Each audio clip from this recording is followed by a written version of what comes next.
it's DayJaMona. Welcome back to my channel, and today we're talking about loneliness versus being alone.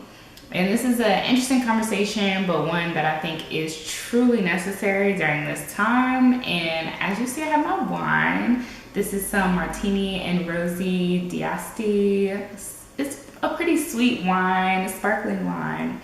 And I'll place it here on the screen just so you know what it looks like. But if you want to have a very real conversation with me about being alone versus being lonely, then keep watching. Honey. DayJaMona, DayJaMona, DayJaMona. I have my notes because y'all know that I be rapping. I can talk a lot, so I have notes to keep you on track. And the first thing I want to do is, it actually came about from me and my cousin talking on the phone, and he's like, "Cause, like, you seem so strong and you seem like you do so much, but you're like alone all the time." And so I got this girl, and she, has been talking to me. We've been trying to figure out what we got going on, but she doesn't like to be alone. And that is how this whole conversation started. So to me, that's bad. I'm like, no, cuz you gotta leave that alone. And you have to leave that alone because you don't know if she's giving you her time because she genuinely likes you, wants to grow with you, cares about your conversation, like sees herself building with you, or if she's just bored, or if you're just one of her options. Her not liking to be alone is not a good enough reason, in my opinion, to keep entertaining you, or vice versa. Like, that's not a good enough reason for you to keep entertaining her, because the second that she doesn't feel alone, then what? Like, or if you fill that void for her, is she gonna become codependent? Is she gonna be clingy and needy? Like, no, I don't think that's a good thing. She needs to learn how to satisfy herself, make herself happy, be happy, more than content, be happy with being alone, be cool with being alone.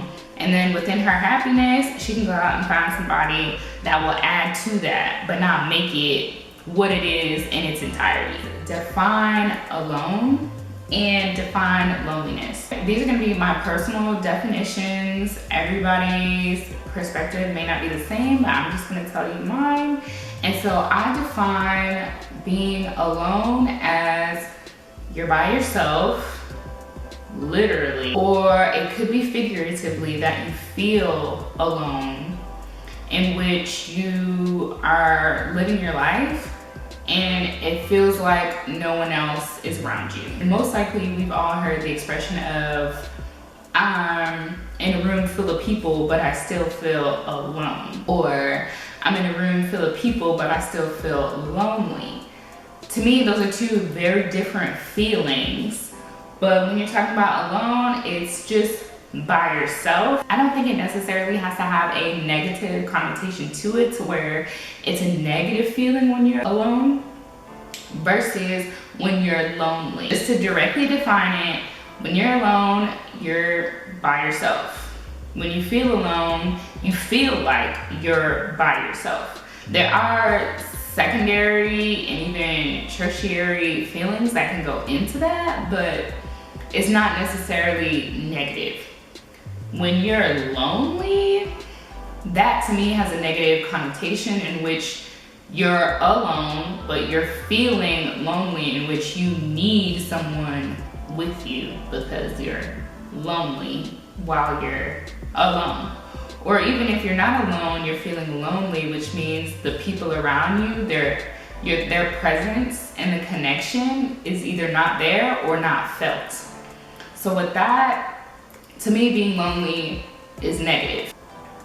How I personally have identified when I'm alone is really, I'm just moving, I'm living, I'm taking care of my child, I'm taking care of my house, I'm going to work, I'm doing school, I'm creating content for you guys, and really life is just going. Like, Being alone for me in particular is not necessarily a bad thing. I think because I am so busy, I'm always on the go. I'm always trying to go to the next goal, the next task, the next whatever. Like, I do actually spend quite a bit of time alone, which to me isn't a bad thing. Like, I enjoy my own company, and I feel like people who do not enjoy their own company don't like to be alone. How I identify when I'm lonely: usually I'm lonely when I'm bored, or I'm lonely when I'm in my mind, deep in my thoughts, reminiscing about the past and choices I've had to make and hurt that I've felt.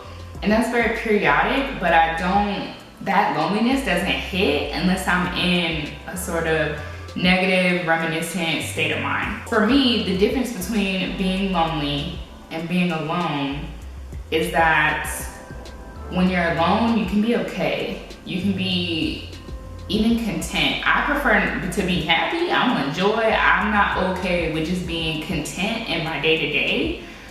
But at least when you're alone, like, you are okay. To me, when people get lonely, it can get dangerous.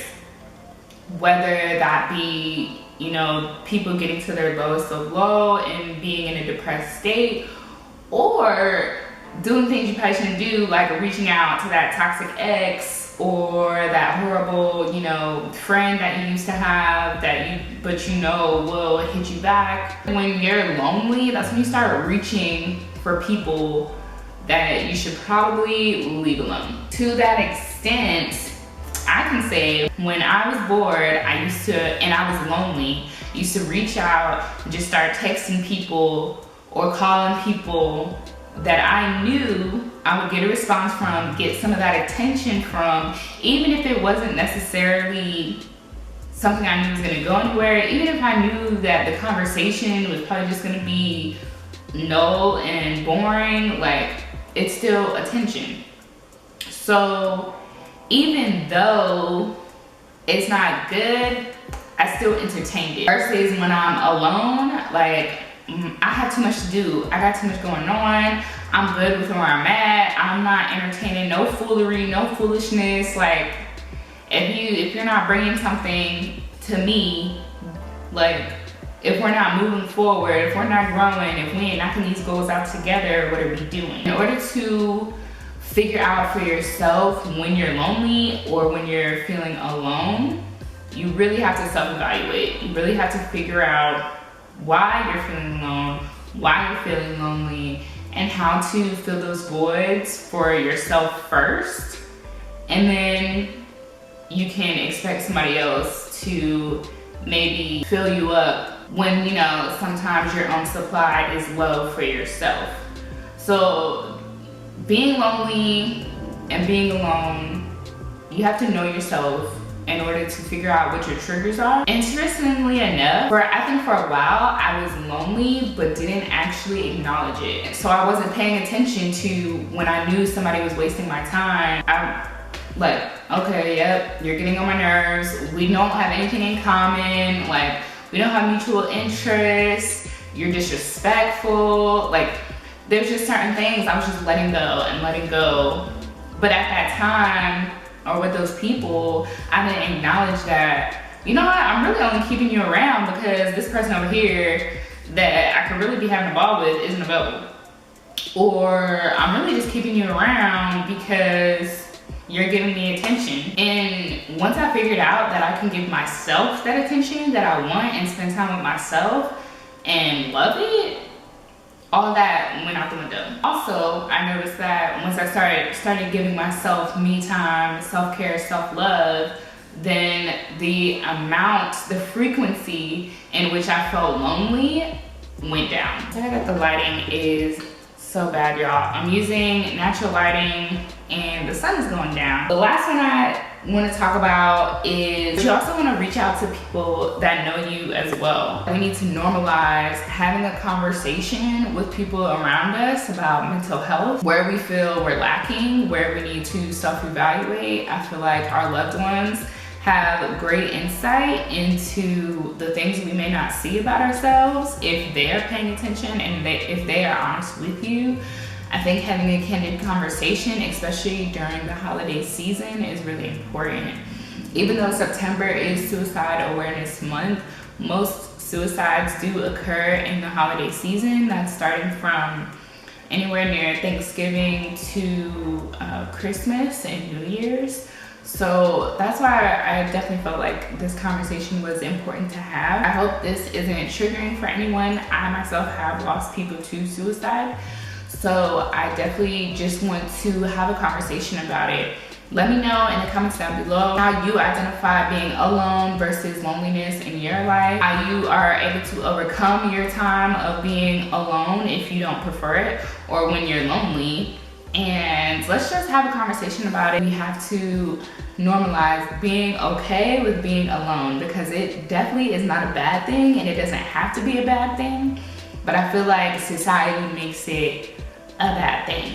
I hope you guys enjoyed this conversation. I know it's a deep one. Make sure you comment down below, like this video, give it a thumbs up if you enjoy having these candid and real conversations, and hit that subscribe button, join the fam.